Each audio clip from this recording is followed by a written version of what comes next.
Hey, this is Joe.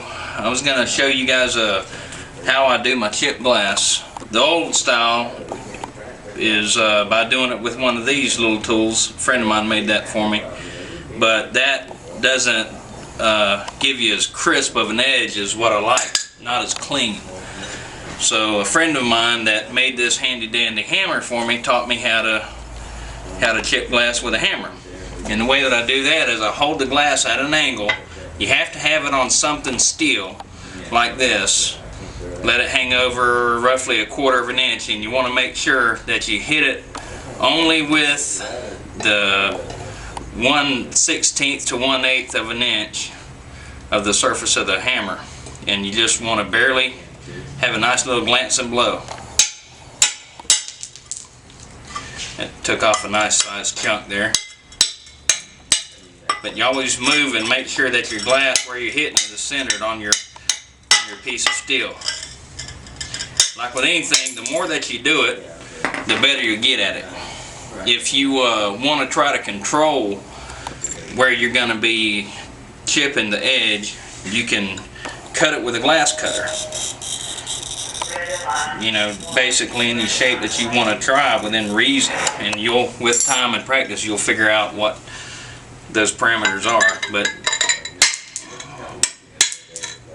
it will roughly follow the shape, if you learn how to do it right, of your glass cutter where you scored there.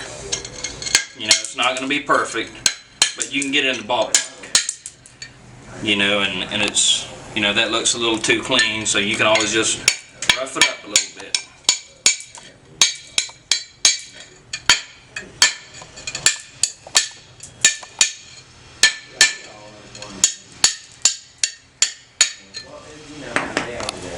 Now if you want to, you know, obviously you're going to have to sand this stuff down and, you know, smooth it out to where you won't cut your head off. So, I come over here to my belt sander. Turn your belt sander on, flip it upside down and lock it on. And then you just make sure that you don't sand the flat of the glass.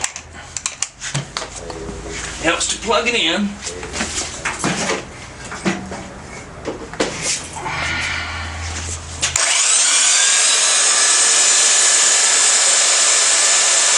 Use this area right here, because the belt is more flexible.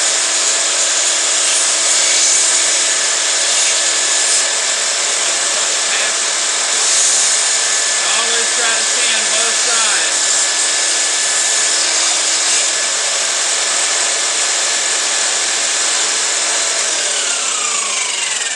And until you get the hang of it, keep some Band-Aids handy.